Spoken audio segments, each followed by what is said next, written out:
Hello friends, welcome to my channel. ये हमारी पहली यूट्यूब वीडियो होगी इस चैनल पे और हम इस वीडियो में शिमला से काजा स्पीति का सफ़र, वो भी एक रेंटेड स्कूटी से, बजट फ्रेंडली करेंगे। शिमला से काजा घूमने का बेस्ट टाइम जून है। इस समय सभी रोड्स ओपन रहती हैं। आप शिमला, काजा, चंद्रताल, मनाली होते हुए कंप्लीट सर्किट कर सकते हैं।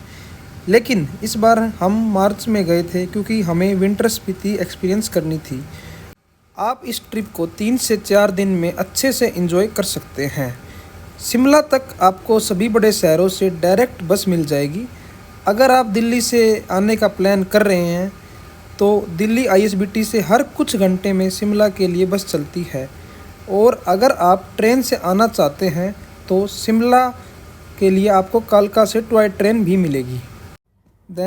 अब हम शुरू करते हैं मेन वीडियो, जिसमें हम शिमला से काजा स्पीति का सफ़र तय करेंगे और आखिरी में मैं आपको पूरी ट्रिप का बजट भी दिखाऊंगा।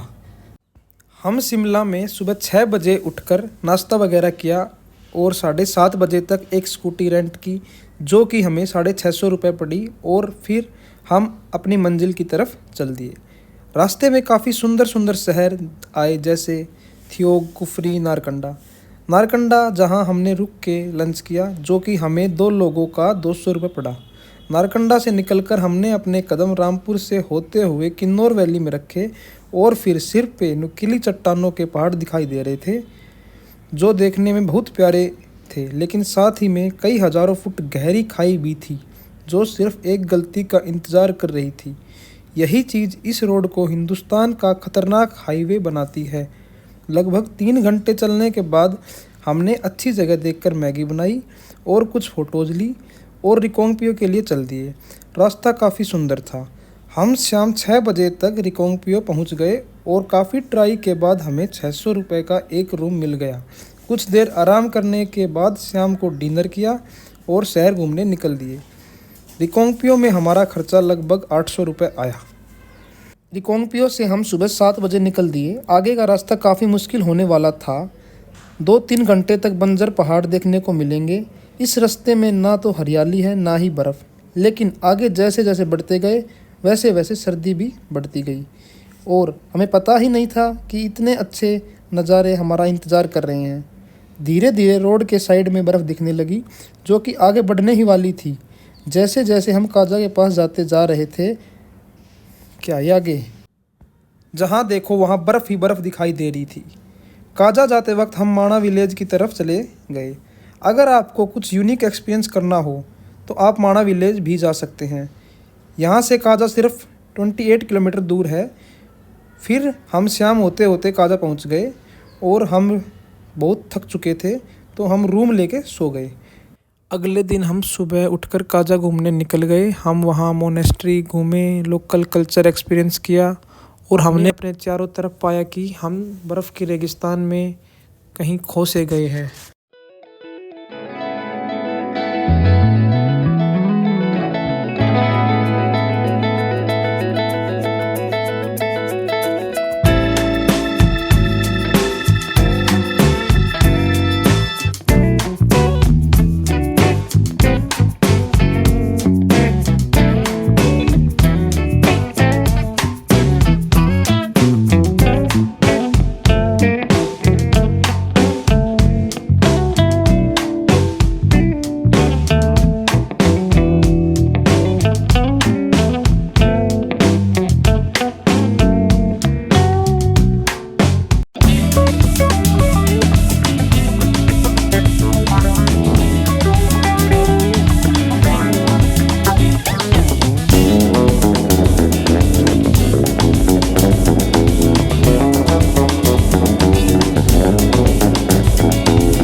काजा से आगे का रोड जो कि लोसर खास चंद्रताल जाता है वो हैवी स्नोफॉल के कारण बंद हो चुका था। इस कारण हम आगे ना जा पाए क्योंकि वहाँ पे हाई माउंटेन पासेज हैं और वहाँ स्नोफॉल का लेवल हाई था और रोड्स पे ब्लैक आइस जमी हुई थी जिसके चलते स्कूटी को स्किड होने का रिस्क बना हुआ था। तो ये जो सिर्फ 4x4 व्हीकल्स के लिए ही अलाउड था। अब मैं आपसे शिमला टू काजा का बजट डिस्कस करूँगा। इस प्यारी ट्रिप में मुझे 3 दिन और 3000 रुपये लगे।